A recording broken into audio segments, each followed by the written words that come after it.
akan menyusun keyakinan kelas. Kalau di semester 1 kemarin kita sudah membentuk kesepakatan kelas. Nah, kalau hari ini di semester 2 ini kita akan menyusun yang namanya keyakinan kelas. Apa itu keyakinan kelas? Sekarang lihat. Keyakinan kelas adalah peraturan yang ibu dan kalian sepakati untuk kita jalankan karena kita sadar nih kalau ada nilai atau sesuatu yang baik dari peraturan tersebut. Apa Bu? Contohnya peraturan tadi kita sudah sepakat loh, peraturannya tadi harus mengerjakan piket, harus menjaga kebersihan kelas. Nah, tapi dari peraturan itu kita tahu, kita sadar, kita paham ada kebaikan dari peraturan yang sama-sama kita sepakati, yang sama-sama kita jalankan. Apa kebaikannya? Sekarang lihat ini, contohnya nih, Ibu kasih contoh. Ada pernah jalan-jalan diajak mama atau abah? Naik motor pernah? Yang di jalan raya, bukan cuma di sekitaran sini pernah? Lalu lihat apa ini? Iya, ada lampu lalu lintas. Nah, kalau misalnya nih harusnya lampunya lampu merah, terus kita tetap jalan, apa ya kira-kira yang terjadi? Kenapa apa? Karena tabrak, biar apa? Nah, artinya kalau kita memahami peraturan lalu lintas itu, kalau kita taat tidak jalan ketika lampu merah ada, maka ada nilai yang kita inginkan, yaitu berarti kita ingin kita ingin diri kita selamat supaya menghindari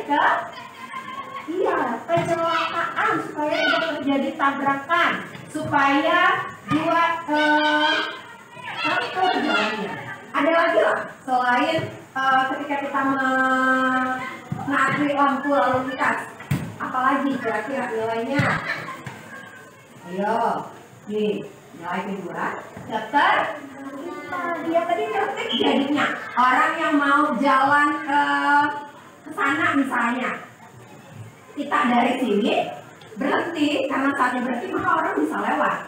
Tapi bayangkan kalau tidak ada lampu merah di jalan raya seperti itu, apakah tertib? Tidak. Apakah teratur jadinya? Tidak. Nah, contoh kedua ada di sini. Kita di sekolah atau di kelas kita pun seperti hari-hari yang sebelumnya, setiap mau masuk kelas ataupun setiap mau pulang, kita membuang sampah. Iya betul, kita mencari-cari sampah di sekitar kita, di bawah kolong meja kita dan di sekitar kita, untuk kita buang di untuk kita buang di bak sampah, artinya membuang sampah di tempatnya. Nah, sekarang membuang sampah di tempatnya ini kira-kira kebaikan apa, nilai apa yang mau kita dapatkan ketika kita buang sampah di tempatnya? Iya betul sekali Naura, tepat sekali. Kita katanya Naura mau nilai kebersihan, betul sekali. Kita memang ingin kebersihan ketika kita buang sampah ke tempatnya. Ada lagi lah yang lain. Selain kebersihan, kira-kira kita mau apa nih ketika kita buang sampah di tempatnya? Bersih. Ya, betul. Tadi sudah mau bersih. Ada lagi. Kalau sudah bersih, biasanya pemandangannya jadi apa, Nak? Betul. Kita mau yang kedua, keindahan dari peraturan buang sampah di tempatnya tadi. Selain itu, kalau sudah bersih, sudah indah kelas kita, sekolah kita, maka kita belajar dalam suasana yang apa ya? Iya, suasana yang nyaman. Karena lingkungan kita sudah nyaman, sudah bersih, sudah indah. Paham? Oke, sudah ada 2 contoh nih. Nah, sekarang kita akan susun bersama-sama keyakinan kelas kita. Sebelum itu, di sini ada kesepakatan kelas. Dan ada nilai kebaikan yang ditujukan atau nilai kebajikannya. Nah, kita cocokkan dulu sama-sama. Lihat, kesepakatan kelas yang pertama. Coba, siapa yang mau bacakan? Oke, Opal, silakan. Keluar atau masuk? Ya. Oke, keluar atau masuk kelas dengan meminta izin. Kesepakatan terakhir. Mengganggu atau menyakiti orang lain, guru dan teman. Ada yang mau kita tambahkan dulu di kesepakatan ini? Atau ada yang mau dikurangi? Tidak? Sudah pas? Sudah sepakat semua? Tidak sepakat. Oke, sekarang kita ini dulu, kita cari dulu. Seperti tadi, kita mencari nilai kebaikan ketika lampu merah itu kita taati. Nah, sekarang coba kita pasangkan. Ketika kita keluar atau masuk kelas dengan meminta izin, maka nilai kebaikannya yang mana, nak? Apakah kebersihan? Apakah keindahan? Ataukah kesopanan? Ataukah menghargai dan menghormati orang lain? Bertanggung jawab? Ataukah semangat? Yang mana? Ketika kita, ya, kenapa? Oke, betul sekali. Jadi, nilai pertama, peraturan pertama, ketika keluar atau masuk kelas dengan meminta izin, ya, itu nilainya adalah, iya, keluar masuknya, maka nilainya kesopanan. Ada lagi lah, satu kesepakatan kelas itu bisa nilainya 2 kayak tadi. Kita buang sampah di tempatnya, ada nilai kebersihan, kata Naura. Ada nilai keindahan, ya. Nah, ada lagi lah. Ketika kita keluar masuk dengan izin, berarti kita juga ini menghargai orang lain. Oke, jadi yang pertama itu ada 2 nilai. Ada kesopanan dan ada menghargai orang lain. Nah, jadi kita sudah sadar nih bahwa dari banyak kesepakatan kelas ini banyak juga nilai-nilai kebaikan yang ingin kita capai, yang ingin kita dapatkan. Maka Ibu bikin catatan untuk banyak kesepakatan ini menjadi keyakinan yang pertama. Kita sepakat bahwa harus saling menghargai dan menghormati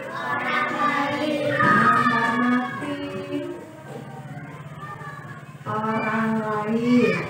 Jadi, keyakinan kelas kita bertanggung jawab terhadap setiap perbuatan dan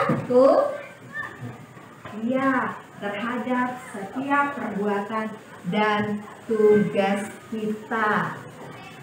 Jadi dari banyak kesepakatan kelas ini kita sudah menyusun 4 keyakinan kelas 3 SDN. Ada yang mau menambahkan? Atau cukup? Cukup. Oke, sekarang Ibu mau kita sama-sama membaca keyakinan kelas 3 SDN. Hari yang membacanya harus penuh semangat. Keyakinan kelas 3 SDN harian. Keyakinan kelas 3 SDN harian.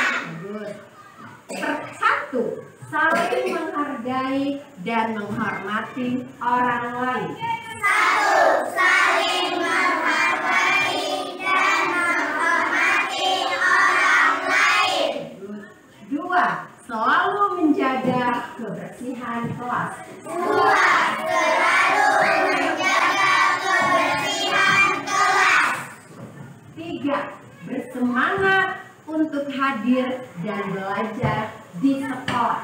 3. Bersemangat untuk hadir dan belajar di sekolah. 4. Bertanggung jawab terhadap setiap perbuatan dan tugas. 4. Bertanggung jawab terhadap setiap perbuatan dan tugas. Oke, terima kasih. Silahkan duduk.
Assalamualaikum warahmatullahi wabarakatuh. Alhamdulillahirrahmanirrahim, kita bisa berkumpul di sini dalam sesi diskusi untuk berbagi pemahaman dan pengalaman tentang budaya positif, salah satu bagian materi dari program pendidikan guru penggerak.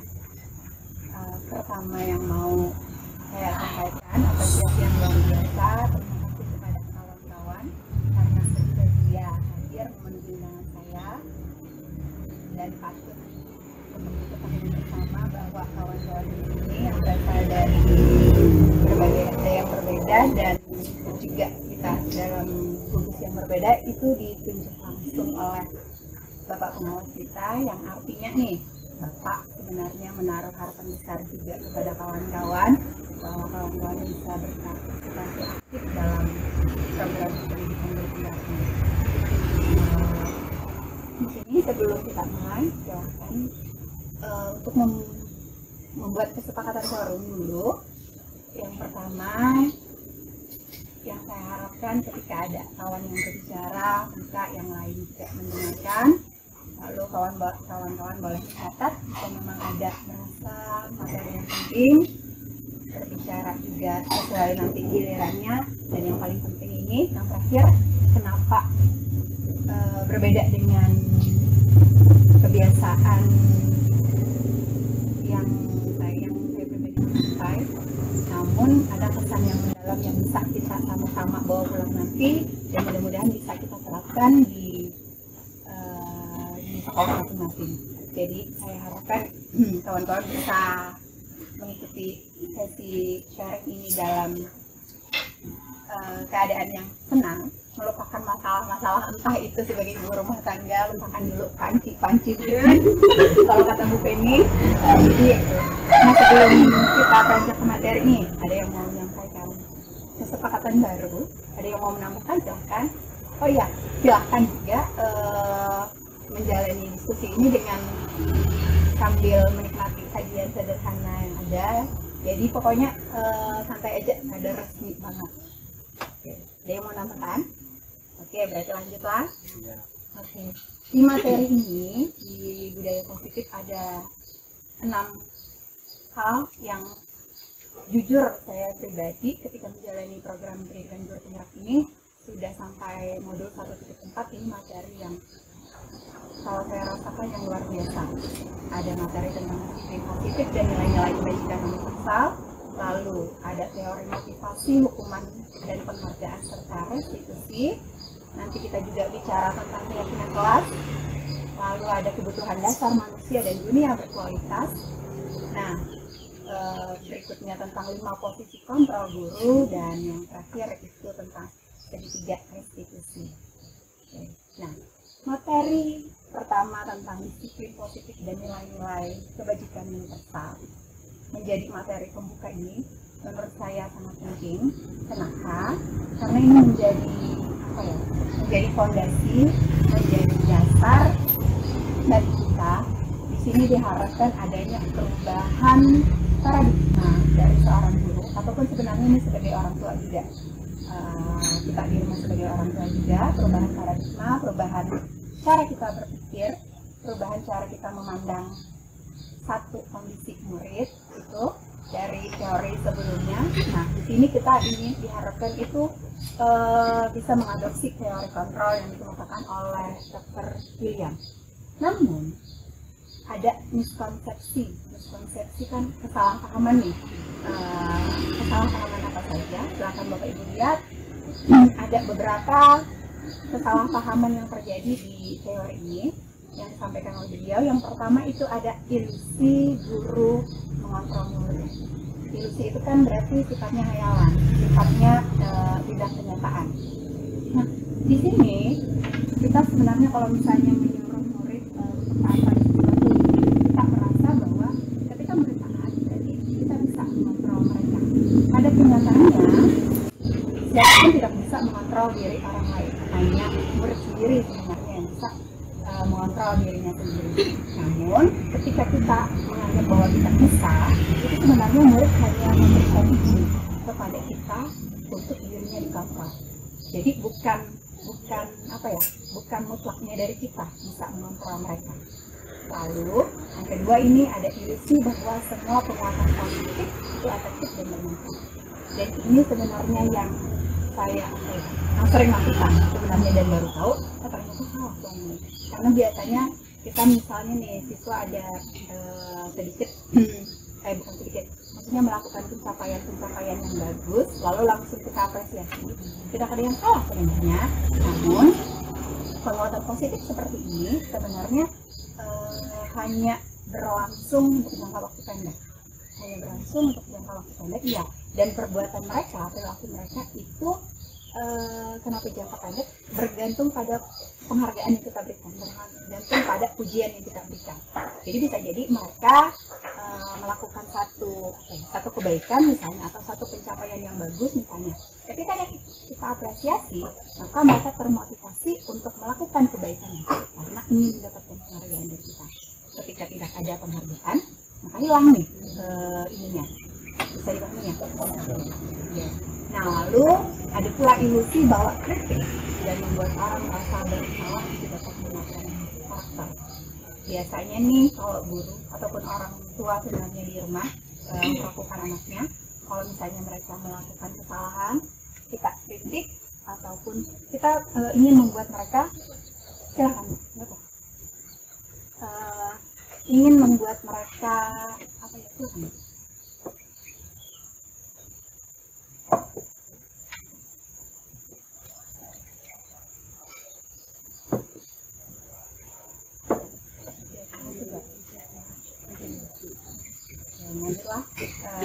membuat mereka merasa bersalah. Itu sebenarnya kita menunjukkan bahwa mereka menuju kepada satu kegagalan.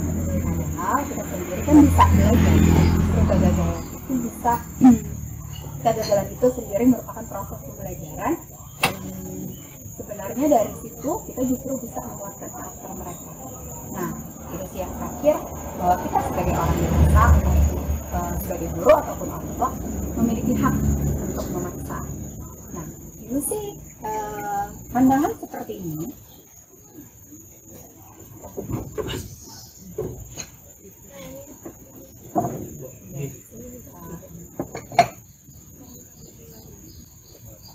satu cappuccino.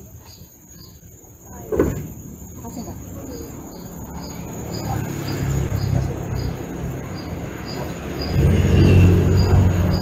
Kenalkan dulu ya. Oh iya.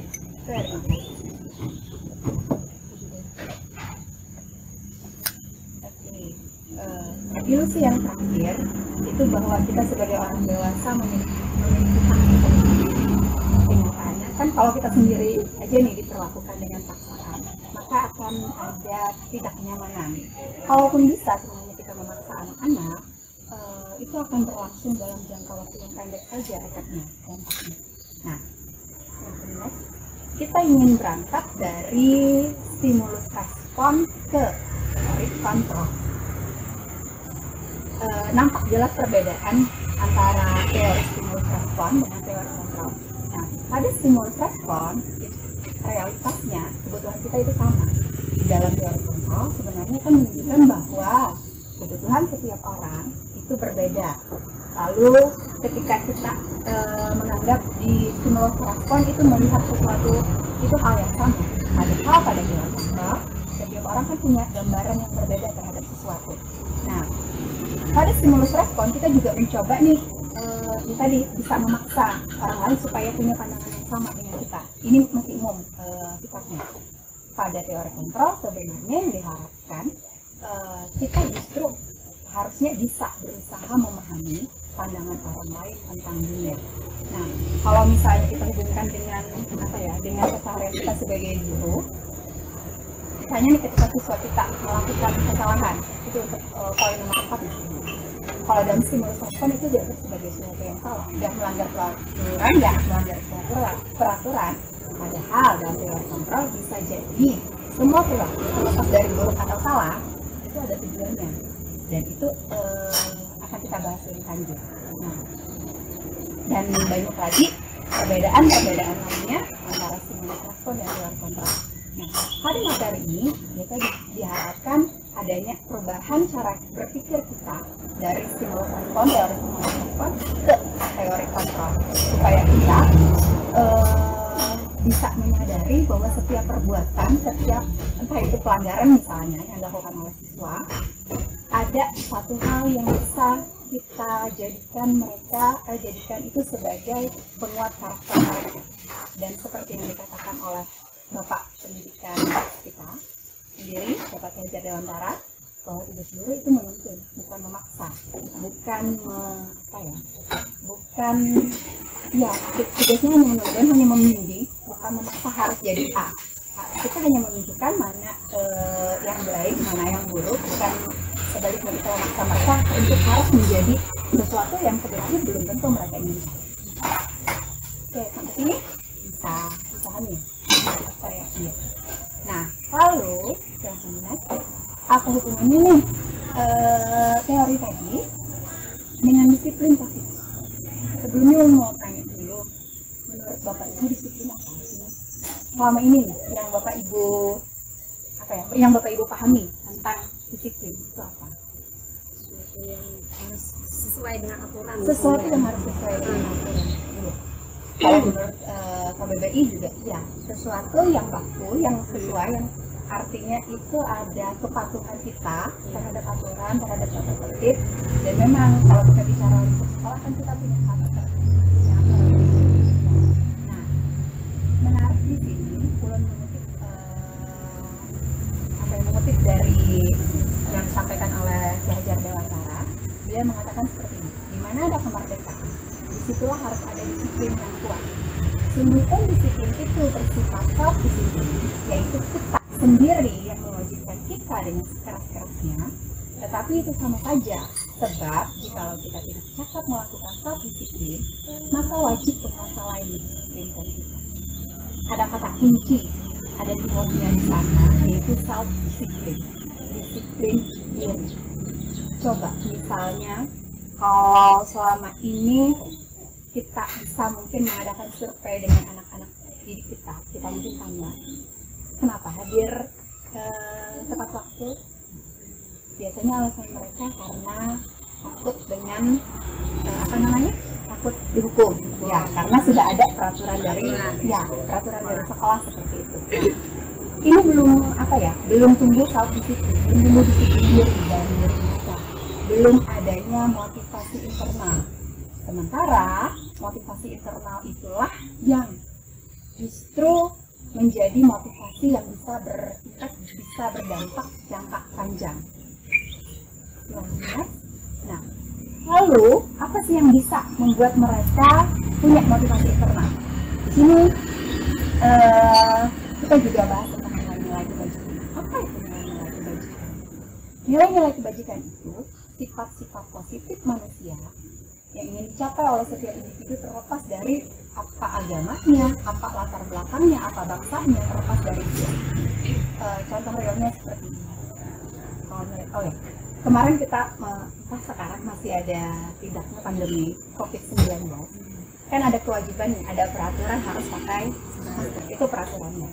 Sekarang kita dulu pernah menerapkan dan mungkin sampai saat ini ya, yang masih kita jalani sebagai new normal. Nah, ketika menggunakan masker, ketika kita taat dengan aturan menggunakan masker itu sebenarnya Bapak Ibu kenapa melakukan itu? Ya, kan menaati aturan kan supaya supaya diri supaya tidak terinfeksi dan supaya menjadi berarti ada nilai kebajikan dari kesehatan yang ingin kita jaga. Nah, sebenarnya nilai-nilai itulah yang kita harapkan ingin dicapai oleh siswa kita yang bisa ditumbuhkan. Kenapa perlu adanya nilai-nilai tadi? Karena nilai-nilai itulah yang bisa menggerakkan motivasi internal dalam diri mereka. Nanti di pembahasan materi berikutnya akan menjadi lebih dalam lagi. Lalu di sini nilai kebajikan apa yang ingin kita harapkan dari siswa-siswi kita? Kita sudah, seperti yang sudah kita ketahui, kita sudah mengenal profil pelajar Pancasila. Ada 6 nilai kebajikan yang diharapkan dan kita sekali lagi menuntut mereka untuk memiliki nilai-nilai ini. Yang pertama ada beriman dan bertakwa kepada Tuhan Yang Maha Esa, berakhlak mulia. Ini terbagi lagi ke dalam beberapa elemen. Adanya nanti bagaimana mereka akhlak beragamanya, habis itu akhlak pribadi mereka terhadap diri mereka sendiri, akhlak mereka terhadap sesama manusia, dan nanti ada akhlak mereka terhadap alam. Nah, di situ itu nilai kebajikan pertama yang menjadi nanti fokus belajar Pancasila. Lalu ada juga nilai kemandirian. Kita harapkan siswa-siswi kita bisa mengelola pikiran, perasaan, dan tindakannya sendiri. Tapi tetap tadi posisi kita entah sebagai orang tua ataupun guru sebagai pemimpin mereka. Lalu juga bernalar kritis, mampu mereka menggunakan akalnya untuk mengolah informasi. Apalagi sekarang kan mereka sudah dengan gadget, dengan sudah keseharian sudah ketergantungan banget nih. Apapun informasi bisa langsung didapatkan hanya dari gadget. Lalu ada berkebinekaan global, bergotong royong, mereka mampu menjalin kerjasama dengan kawan-kawannya. Dan yang terakhir, mereka mampu, kita harapkan mereka mampu bersifat kreatif, mampu memunculkan ide-ide baru misalnya. Ada yang mau Bapak Ibu tanyakan? Sebelum kita next ke materi berikutnya, atau mau minum dulu, mau makan dulu silahkan. Sudah jelas. Please breaking dulu Kak. Ada yang lagi video Kak. Lanjut? Ya, lanjut. Oke. Kita lanjut. Nah, sini ke teori motivasi, hukuman dan penghargaan serta restitusi. Kalau bagi saya pribadi, materi ini menjadi materi yang membuat saya semakin reflektif, semakin bisa, kalau ini bercermin terhadap bagaimana saya selama ini menjadi guru. Nah, di sini ada 3 motivasi perilaku manusia. Yang pertama itu untuk menghindari ketidaknyamanan atau hukuman. Seperti tadi kita bahas sudah, kalau misalnya siswa-siswi kita sebenarnya takut datang terlambat karena memang takut hukuman, berarti kan motivasi yang pertama ini yang menjadi alasan mereka datang tepat waktu. Dan motivasi ini sebenarnya sifatnya sebenarnya eksternal, karena bergantung dari pihak luar, kan bergantung pada takutnya diberikan hukuman oleh pihak yang lebih berkuasa, misalnya guru atau kepala sekolah, misalnya untuk kita di sekolah. Nah, kalau motivasi kedua, ada motivasi untuk mendapatkan imbalan berupa penghargaan bisa, berupa hadiah bisa. Motivasi ini juga sifatnya eksternal.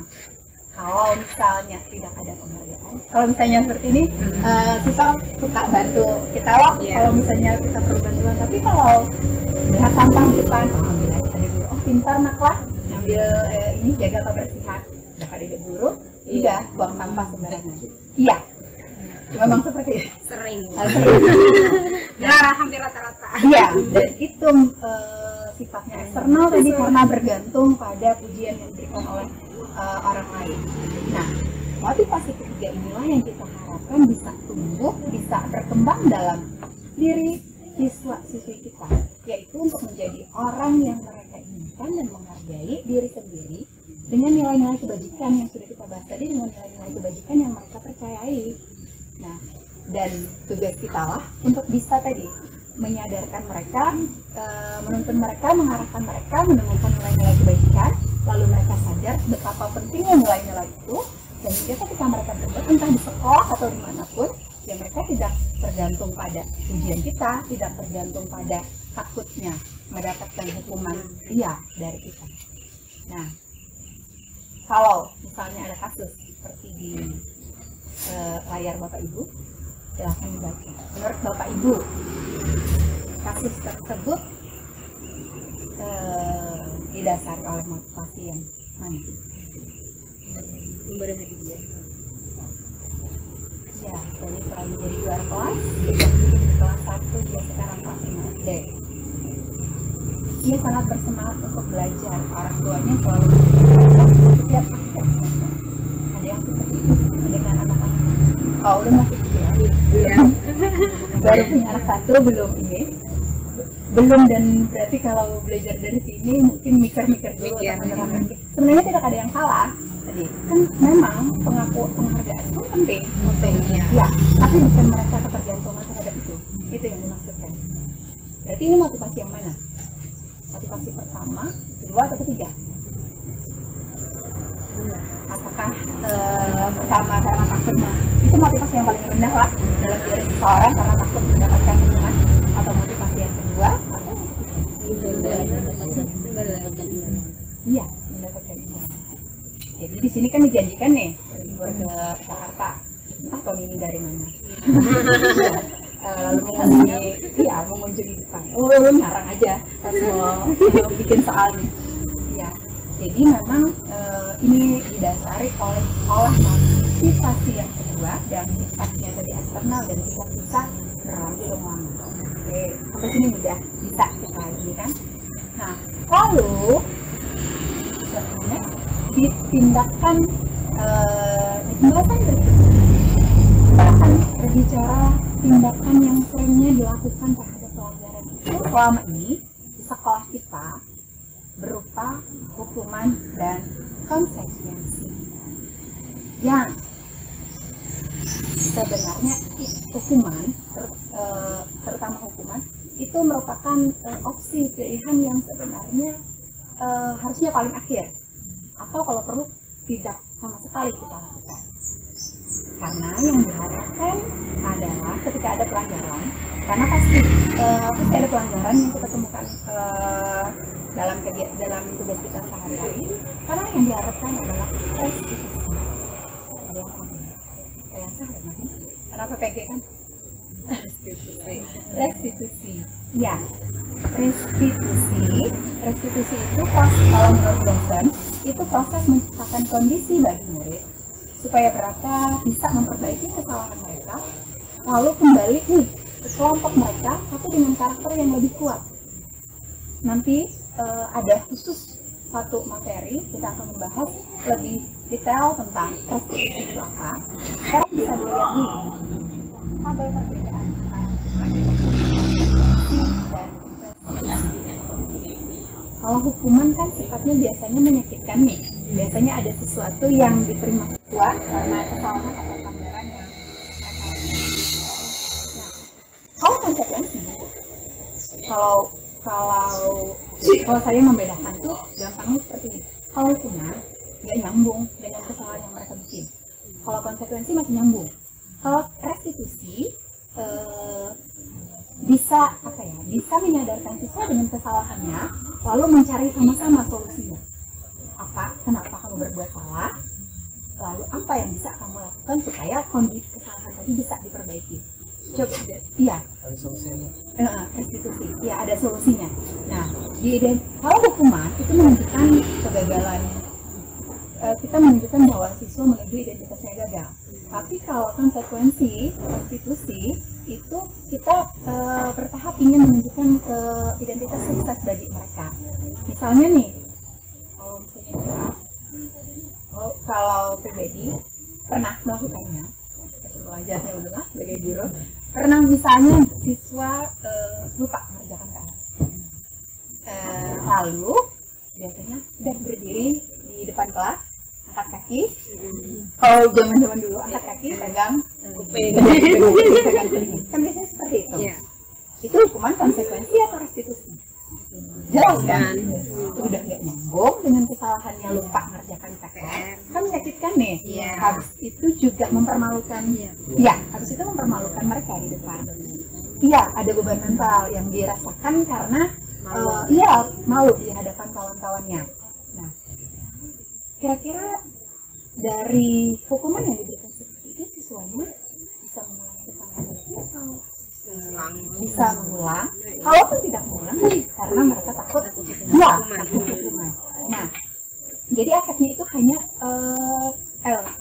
efek yang kita berikan tadi. Kalau kata Ibu Jubai, ada beban mental, berarti jangka panjang bisa nggak nyaman bagi jiwa si anak, si murid. Nah, mereka justru akan tersakiti dan sifatnya kaku loh. Peraturannya kan harus ini, jadinya mereka justru bisa membenci peraturan, justru tidak menyukai peraturan. Beda dengan konsekuensi. Kalau misalnya konsekuensi, ketika siswa tidak mengerjakan PR, misalnya kamu lupa mengerjakan PR, berarti waktu istirahatmu Ibu kurangnya 5-10 menit. Kira-kira kan masih nyambung dengan kesalahannya. Ya, sifat sesuatunya memang harus terjadi, tapi tidak menyakitkan bagi fisik ataupun bagi mental siswa. Kita juga tidak mempermalukan mereka di hadapan kawan-kawannya. Nah, beda lagi dengan restitusi. Restitusi tadi, kalau kata Pak Haris, kita justru nyari sama-sama solusi. Ya, bisa jadi solusinya justru datang dari mereka, karena mereka sudah tapi bagaimana cara di bagian berikutnya kita akan bahas sama-sama. Nah, kalau yang dari tabel ini bagian itu yang paling yang paling ulun garis bawahi. Pokoknya hukuman itu sesuatu yang menyakitkan, efeknya jangka panjang. Siswa justru bisa membenci peraturan yang sudah ada. Beda dengan konsekuensi masih nyambung nih dengan kesalahan yang mereka buat. Dan kalau restitusi justru bisa menjadi pilihan bagi mereka mencari solusinya sama-sama. Nah, kalau di slide berikutnya ada 4 kasus bisa dibedakan yang mana hukuman, yang mana konsekuensi. Kalau bertumor di halaman sekolah pukul 12 siang, itu hukuman apa konsekuensi? Hukuman. Kalau misalnya nih,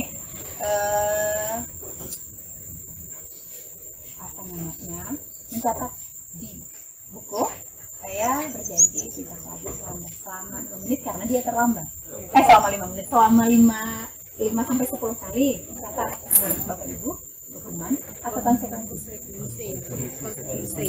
Konsekuensi atau konsekuensi. Belum menjawabnya hukuman pertama, Kak. Ada soal di sana. Menjawabnya hukuman. Tapi pas dinyatakan salah, mikir lagi nih. Oh iya, kan memang ada perbaikannya. Memang mereka sesuai dengan kesalahannya. Lalu mungkin dari catatan itu mencoba menanamkan niat supaya berjanji tidak terlambat lagi. Kalau kasus kedua, melakukan kertas tulisnya suara-suaranya tanpa izin nih, teman yang marah, hukuman atau konsekuensi masih nyambung, dan tidak menyakitkan kan bagi si pelaku. tinggalkan 10 menit amannya tadi ya, berarti ya konsentrasi. Nah ini tadi juga sudah ya, ternyata sudah berdiri di depan kelas itu tadi adalah sudah termasuk hukum. Oke.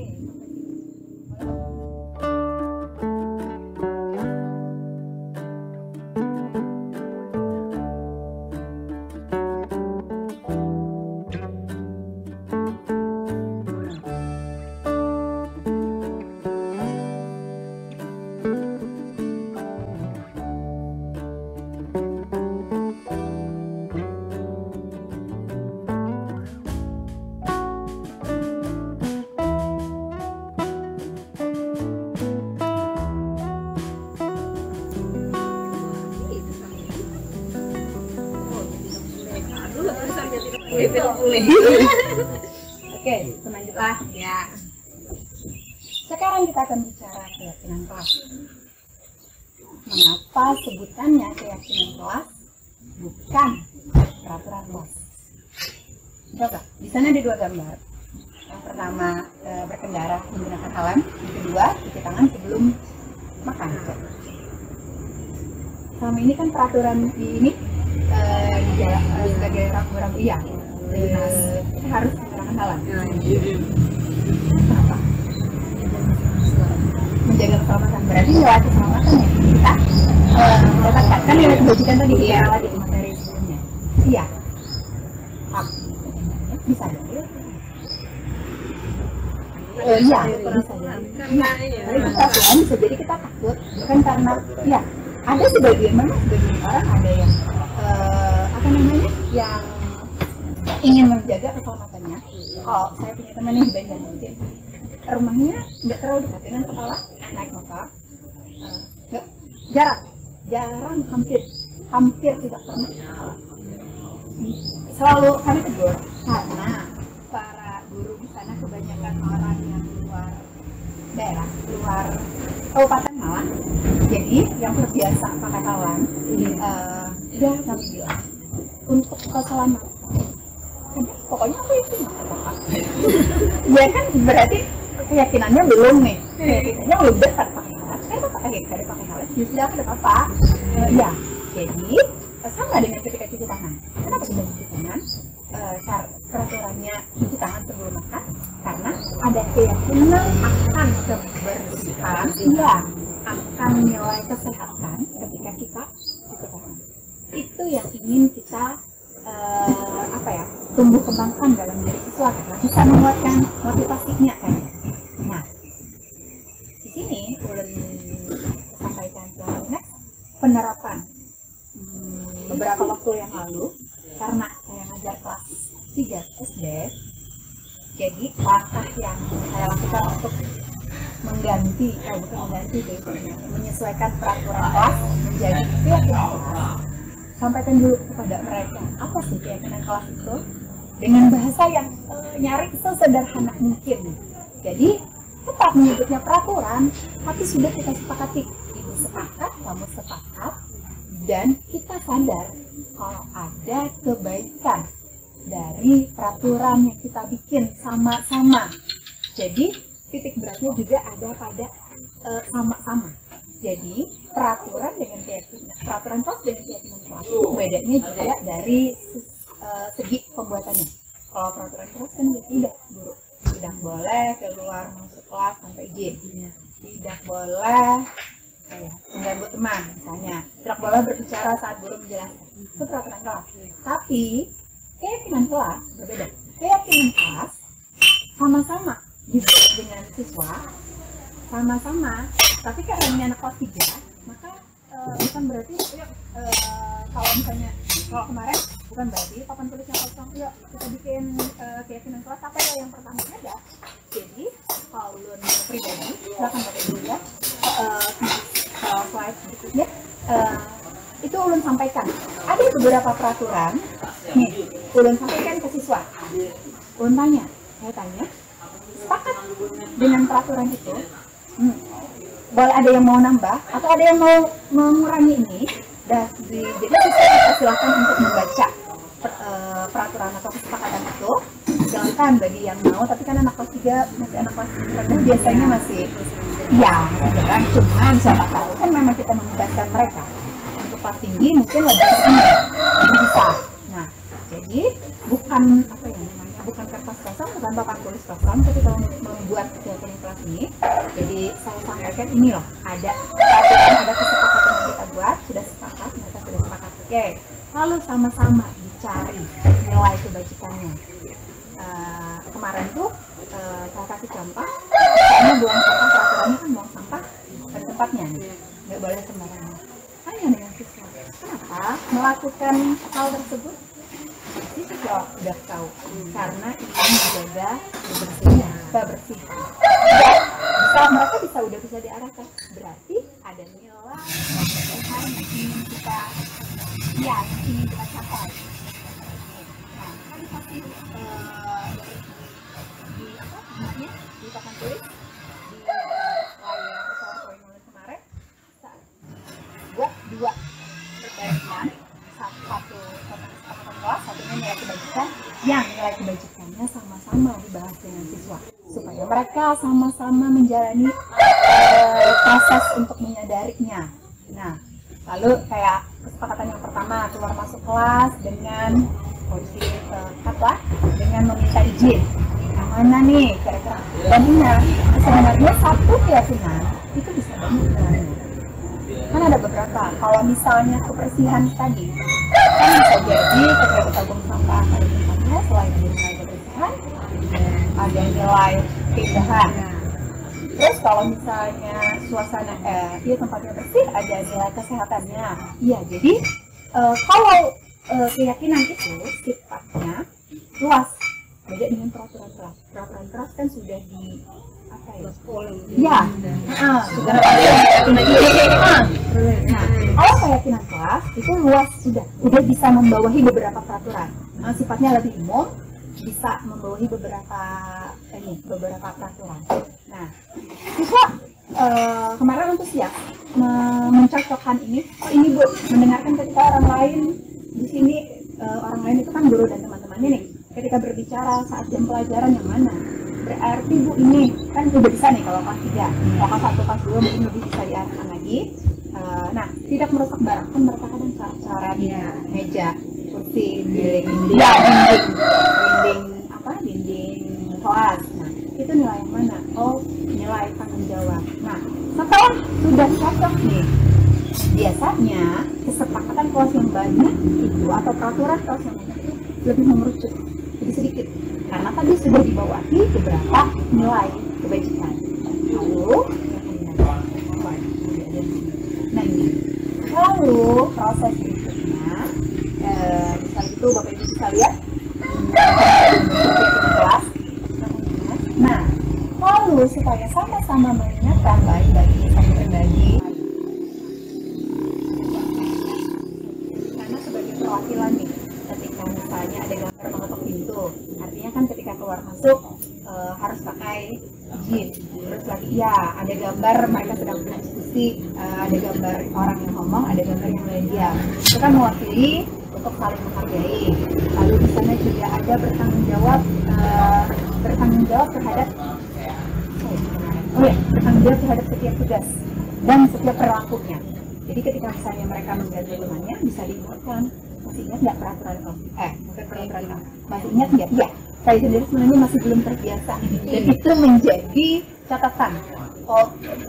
Menjadi catatan bagi pribadi. Oke, berarti harus dibiasakan nih, harus mungkin bisa dimulai di awal semester nanti supaya bikin lagi. Dan keyakinan kelas ini sifatnya dinamis, bisa diubah sesuai dengan kondisi kita, kepentingan kita yang sama-sama di dalam kelas.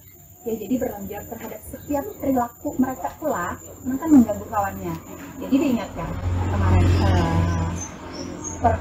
keyakinan kelas yang mana yang kamu langgar. Sama, siswa juga masih belum terbiasa, tapi ya seperti itulah proses pembelajaran, kan ada pembiasaan. Nah, itu posternya di sini kalau menjaga kebersihan kelas. Lalu tulisannya kecil-kecil, Bapak Ibu lihat, kita ada tanda tangan mereka. Kenapa? Yang bikin lama proses ini adalah memikirkan tanda tangan. Iya, Kan bisa tanda tangan. Bisa tanda tangan. Apa kan? Apa kelas 3? Ya sudah tulis nama. Belum lagi menghadani kawannya seikung tanda tangan. Anak meniru. Iya. Iya. Itu dan ulun din waktu halus itu juga ya sama. Jadi setelah itu baru dipajang ya sama seperti peraturan kelas juga dipajang keyakinan kelas tersebut supaya sama-sama saling mengingatkan. Nah, sampai sini bisa sudah lebih mengerucut kan dari materi pertama tadi tentang budaya positif sudah lebih sudah lebih real kepada tindakan kita dibandingkan tadi kan dari teori dulu nih, lalu kita berangkat ke aksi nyatanya dengan membuat keyakinan kelas. Oke, ada yang mau ditanyakan? Berarti kalau tunggu pembuatan keyakinan kelas masing-masing. Oke, Aksi nyatanya. aksi nyatanya. Atau silahkan nanti di program guru penggerak berikutnya. Nah, oke, materi berikutnya itu ada tentang kebutuhan dasar manusia dan dunia berkualitas. Ada 5 kebutuhan dasar kita sebenarnya.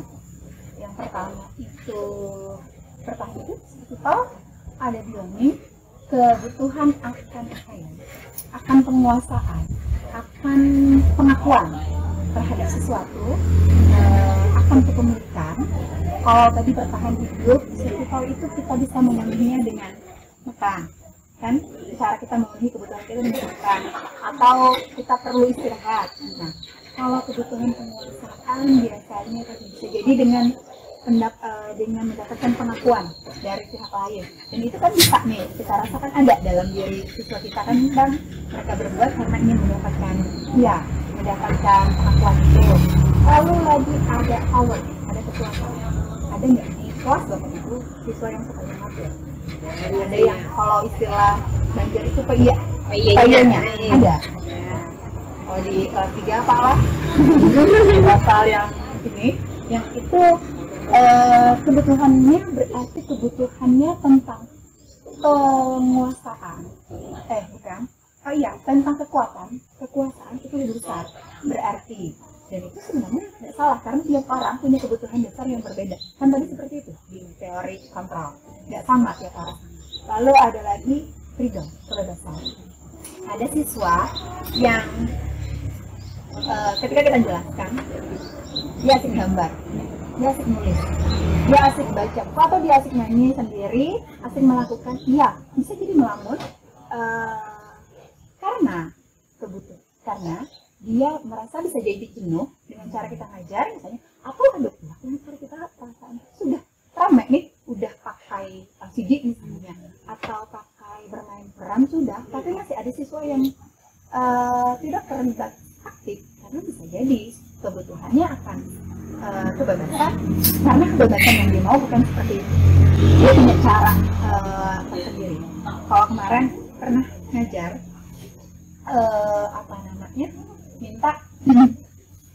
minta dituliskan misalnya soalnya, Bu, bolehlah tadi nulis soal langsung jawabannya.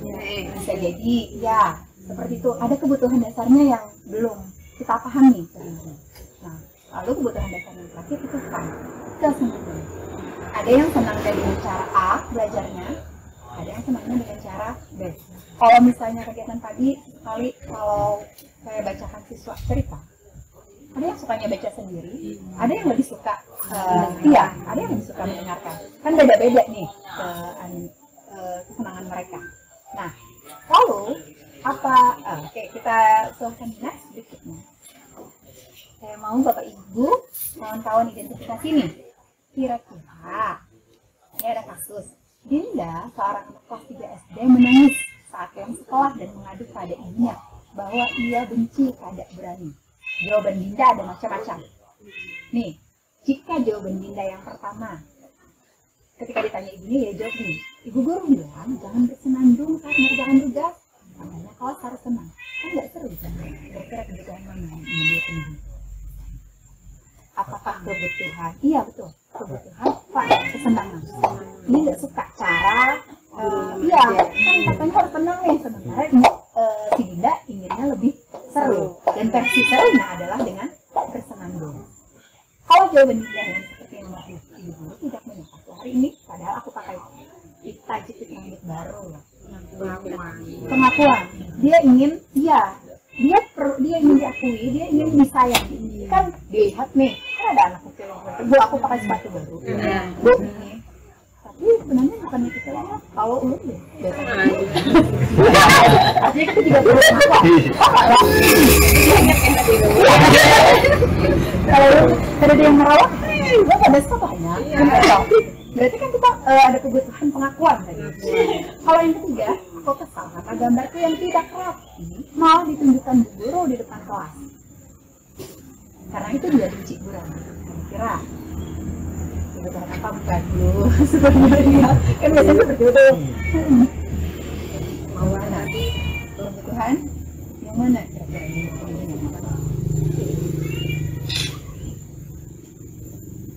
Kebutuhan. Kalau yang pertama tadi, kalau yang kedua, pengakuan. Kebutuhan kan dia tadi takutnya di penguasaan. Iya, itu karena dia merasa direndahkan, dianggap tidak mampu menguasai, lalu dianggap dipermalukan di hadapan kawan-kawannya. Nah, yang terakhir, sama saja. Itu aja. Mengari guru. Kebebasan. Dia ingin bebas dengan cara belajar yang versi dia, nggak melulu harus mendengarkan guru. Jadi kita bisa mengidentifikasi kebutuhan siswa. Misalnya terjadi satu pelanggaran yang dibuat siswa, karena Bapak Ibu yang perlu kita garis bawahi, ketika keyakinan kelas sudah kita buat, tidak menutup kemungkinan pelanggaran tetap saja ada. Kan seperti itu. Kan namanya berbeda, memang ada nilai yang kita harapkan dari keyakinan kelas, tapi bukan berarti mereka akan langsung sadar, bukan berarti mereka langsung taat, apalagi kan baru pertama. Maka ketika ada pelanggaran seperti itu, kita bisa identifikasi mengapa mereka melakukan seperti itu, kebutuhan mana sebenarnya yang mereka coba penuhi, bisa dipenuhi. Lalu apa itu dunia berkualitas? Nah, dunia berkualitas ini tempat khusus dalam pikiran kita, dan kita tidak bisa tinggal selamanya di sana. Tempat kita menyimpan gambaran dari semua yang kita inginkan, bisa berisi orang-orang, tempat atau apapun hal terbaik dalam diri kita yang menjadikan kita itu merasa bahagia, merasa senang, dan terpenuhi kebutuhan dasarnya. Misalnya nih, kalau saya tanya, kira-kira kebutuhan dasar tentang kebebasan kalau saya didapatkan dari cara apa?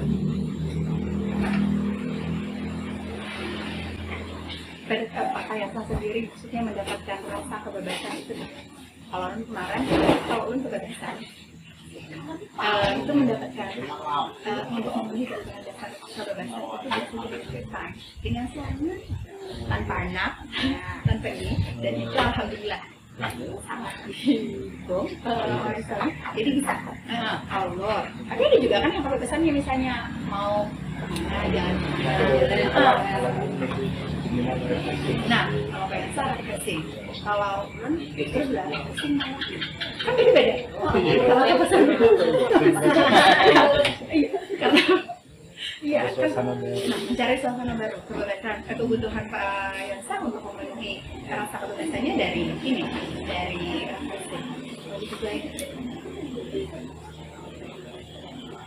Oke, frekuensi teman-teman yang memang sudah bestie banget. Iya. Iya. Kalau misalnya dengan orang yang masih baru, biasanya masih masih menutup-nutupi, masih belum bebas. Nah, jadi kan beda-beda nih. Dan itu ada di dalam dunia berkualitas. Dunia yang selama ini kita kan bisa tinggal dalam dunia. Lalu apa hubungannya kebutuhan dasar ini dan dunia berkualitas ini dengan siswa-siswi kita tadi? Hubungannya di materi berikutnya itu kita sebagai guru akan mengantarkan mereka untuk memenuhi kebutuhan dasarnya, karena kita sebagai guru kan, kalau kita aja nih masih ingat guru yang paling entah itu paling pilar atau paling baik, padahal udah SD, padahal sudah umur itu masih ingat guru SD siapa yang paling berkesan, entah itu tadi lah baik atau buruk. Dan di dunia berkualitas itu kita bisa mengenal kita sendiri sebagai guru kan maunya diingat sebagai guru yang baik, yang baik tadi. Guru yang baik seperti apa? Kita lihat di 5 posisi kontrol.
Saya kamu yang kayak itu malah nyaman.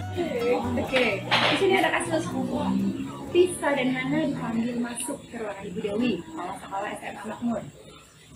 Ibu Dewi baru saja mendapatkan pengaduan dari Ibu Dewi bahwa Hana menggunakan kata-kata kasar dan merendahkan Tisa saat di sekolah. Bila Anda dalam sekolah bila Anda guru penerapan kan gitu.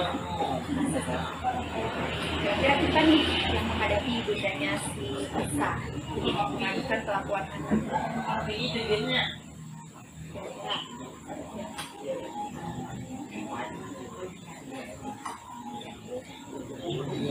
Oke, memanggil para ini siswanya, manggil siswanya setelah dipanggil. Oke, mendengarkan penjelasan dari kedua calon-calon kepala sekolah.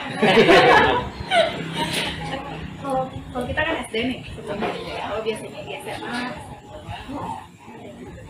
ada SMP. Sebenarnya posisi ini, kalau SD kan ada daya guru kita, ada guru bisa kita lakukan. Nggak harus guru BP. Iya, akan dari itu kita panggil, kita tanya dulu penjelasan, kita tanya dulu dari kedua belah pihak. Setelah itu, kita tanya, dengarkan penjelasannya, lalu baru kita bisa mikirkan, konsekuensinya, atau nanti kita disuruh bisa jadikan restitusi. Ini tergantung. Betul sekali. Nah, silahkan dilihat. Ini 5 posisi kontrol guru. Yang pertama tingkat paling rendah dan semoga kita bukan bagian dari guru seperti itu. Ada guru yang jadi hukum, lalu ada kedua membuat orang merasa bersalah. Ketiga ada posisi guru sebagai teman, lalu yang keempat ada sebagai pemantau, dan yang terakhir ada manajer. Jadi ada 5 posisi kontrol guru. Posisi sebagai pemimpin itu posisi yang sudah. Nah, biasanya ya tadi ketika siswa melakukan kesalahan, pelanggaran baik terhadap peraturan atau keyakinan kelas, sudah dikasih hukum, kata-katanya biasa bisa jadi kasar, ya ada sesuatu yang menyakitkan yang kita kasih ke siswa, itu posisi sebagai pemimpin, sebagai guru. Lalu ada membuat orang bisa bersalah. Biasanya belum pernah. Biasanya halus banget rasanya siswa. Kenapa? Karena lebih Dewi kan ada kasihan kalau ngomongin kelas kan seperti halus kan bahasanya. Kalau beda jelas bedanya dengan hukum kan sudah menghardik-hardik nih. Kalau benar merasa bersalah, mencoba diri memberikan ke diri siswa supaya dia merasa perbuatan itu salah. Tapi sebenarnya yang kita lakukan itu justru membuat kita menjadi gagal, menjadi hanya bisa menutupi kesalahannya seperti itu. Nah, beda dengan teman. Kalau teman itu guru dan siswa bisa. Jadi dia bisa bebas sebenarnya, tapi dia akan berbagi ke kawan tadi. Kan nyaman tadi dengan apa namanya? Iya, dengan teman kan kita nyaman nih sama adanya. Maka seperti itu.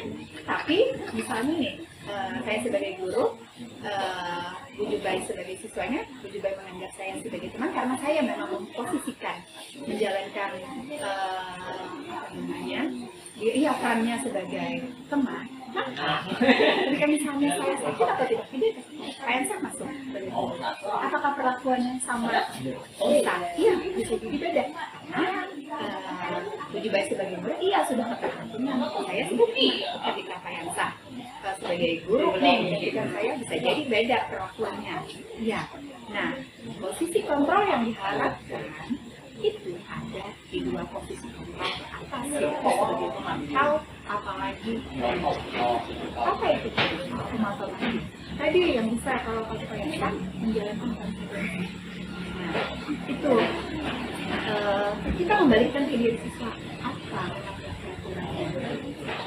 apa konsekuensi yang kamu dapatkan ketika melanggar peraturan itu seperti itu. Dan biasanya pemantau itu membuat catatan, kan kamu sudah ini melanggar ini sudah misalnya 3 kali. Nah, lalu diminta seperti itu. Lalu apa konsekuensinya? Memang kembalikan ke diri siswa. Tapi bedanya lagi dengan manajer itu kita sama-sama membersamai siswa memecahkan solusi dari pelanggaran yang sudah dibuatnya. Minimal kita berada di posisi meskipun selama ini kita beranjak, ya saya sendiri sebagai pribadi masih saja berkutat kadang di posisi 1, 2, dan 3. Dan ketika waktu belum tahu tentang ini sebenarnya udah merasa bagus aja nih, iya karena efektif siswa terlihat aja nih. Tapi tadi akhirnya hanya dalam jangka waktu yang pendek. Kalau sudah mereka sudah ke SMP ketemu dengan guru yang berbeda lagi, ya. Tapi ketika ada di posisi pemantau ataupun manajer yang paling bagus, yang paling ideal, itu kita membuat mereka sadar dulu nih dengan nilai kebajikan yang ingin mereka tuju. Jadi dimanapun sudah ada dalam dirinya. Silakan Bapak Ibu cermati kasus di slide berikutnya. Saat pelajaran matematika berlangsung, Nadia bersikap acuh. Dia asik dengan kesibukannya sendiri, menggambar, mencoret-coret buku tulis, sambil sekali bernyanyi. Lalu ada percakapan antara Nadia dengan Maya.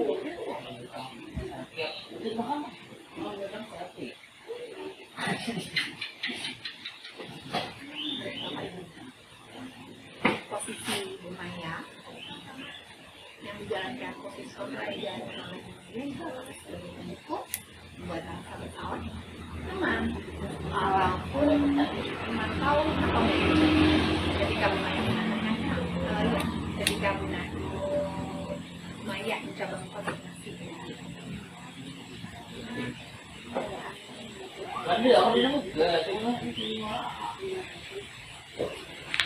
merasa bersalah. Kenapa? Iya, di sana di percakapan terakhir kenapa? Nah, itu disuarakan dengan suara halus dan ini seakan-akan udah pernah bersalah, udah kecewa lagi nih ibu jadinya. Kamu tidak mau belum ibu, saya apa demi orang tuamu? Kan ada artinya bergantung pada orang lain. Ya, jadi posisi dari kontrol yang diada kontrol itu adalah kontrol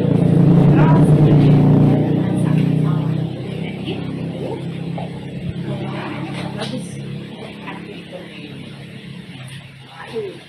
terakhir khusus yang tidak karena sempat syuting dengan siswa, itu kan pura-pura biasa.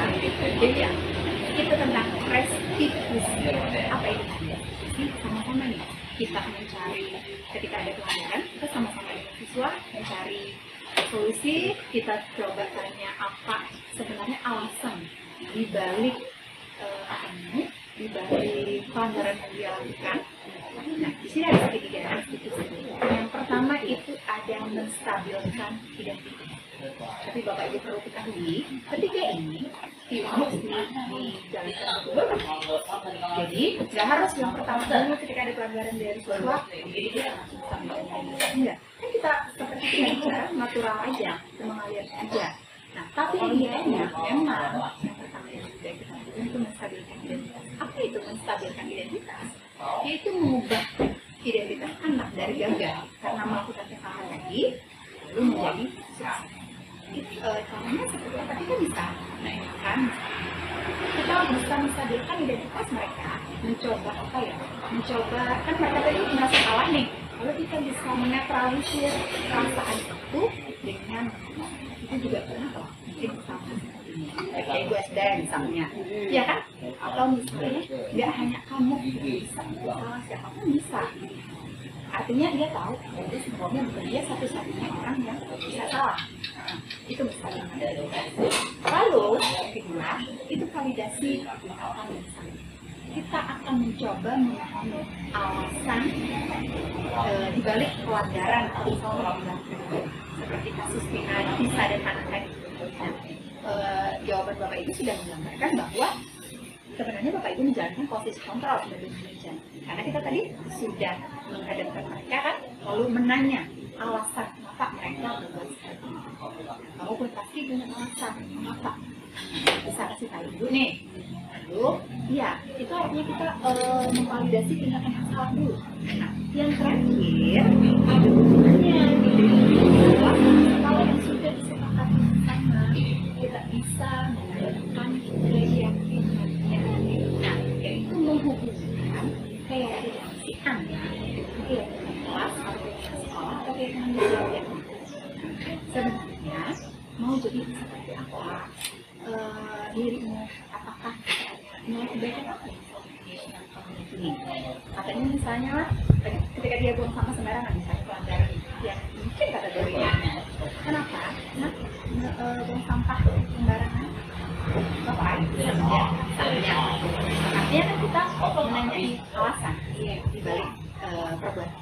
Lalu kita akan bisa tanya, masih ingat nggak keyakinan kita? Ingat, harus jaga. Nah, perbuatan itu sudah sesuai dengan peraturannya. Iya, dengan keyakinan kelas yang kita sepakati. Tapi kan enak misalnya nggak sesuai. Lalu kita bisa tanya anak, lalu kira-kira bisa buat apa? Atau kalaupun memang misalnya kita masih bisa mengarahkan mereka. Itu kan, oke, itu ada panjang. Itu restitusi yang pernah dijalankan ke siswa. Salah satu siswa di sini nanya, kenapa coret-coret buku si anak, buku temannya? Kan biasa anak-anak deh, supaya yuk udah selesai, coret jatuh. Ya, itu oke. Maka kita supaya stabil identitasnya, maka kita yakinkan anak. Tidak hanya dia yang bisa bikin salah, siapapun bisa bikin salah. Dan setelah itu kita bisa lagi meyakinkan, bukan menanya alasan tadi. Lalu dia kan udah kepalin nih caranya. Kan tadi nanya dulu, yang nggak apa-apa tadi. Meskipun tadi idealnya segitiga restitusi itu digunakan sesuai tindakannya, tapi itu masih bisa bebas. Nah, yang terakhir kan nanti bisa diminta kalau menurut ibu kamu bisa, kan dia bisa kan berarti mendapatkan kesenangan, bisa baginya. Lalu setelah bisa kamu ketika mendapatkan kesenangan, lalu kita bisa tuntun anak untuk menghubungkan keyakinan dengan keyakinan kelas. Kan keyakinan kelas misalnya kan tidak saling menghargai dengan barang orang lain, misalnya sejak perilakunya. Lalu kita bisa nanya anak, apa sebenarnya yang bisa kamu lakukan? Biasanya kamu bisa jadi minta maaf, kan?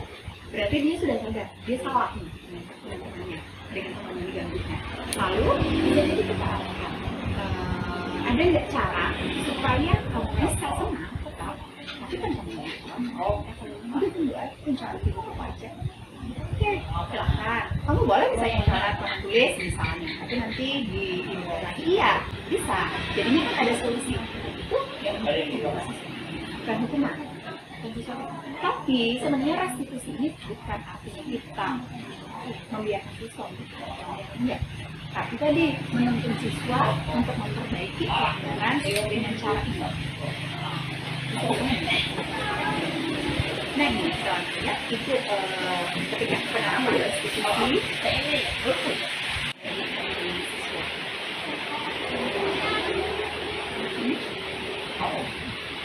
bisa atau ada yang mau ditanyakan? Jadi mungkin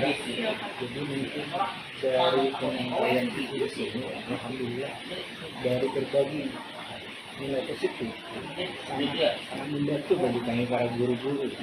Jadi dari sini kadang kita dari awal memang apa yang disampaikan nanti terus lanjut ke kita kadang peraturan bukan keyakinan bagi guru. Nah, dari sini menyadarkan kita sebagai guru dan alhamdulillah ini sangat masukan bagi kami, itu sangat berharga bagi kami. Mudah-mudahan bisa diimbaskan di sekolah masing-masing.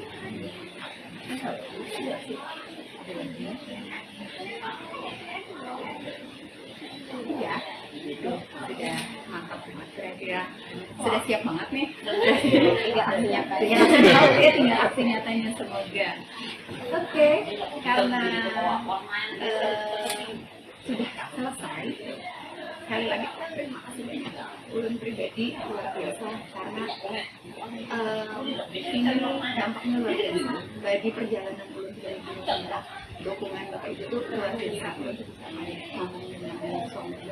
Ya Allah, kawan biasa. Apa Bu yang perlu usahakan? Bu Ami ledakan, Bu juga ya Allah ledakan. Haula itu luar biasa begitu luar. Ini bisa membalas dengan apapun kecuali dengan kebaikan yang Bapak Ibu berikan ke ulun. Dibalas dengan kebaikannya. Sekali lagi meluangkan waktunya, terima kasih banyak sudah bersedia menghadirinya. Terima kasih banyak sudah berpartisipasi aktif. Mudah-mudahan di beberapa yang tadi kita bisa sama-sama menerapkan apa yang sudah kita saling bagi.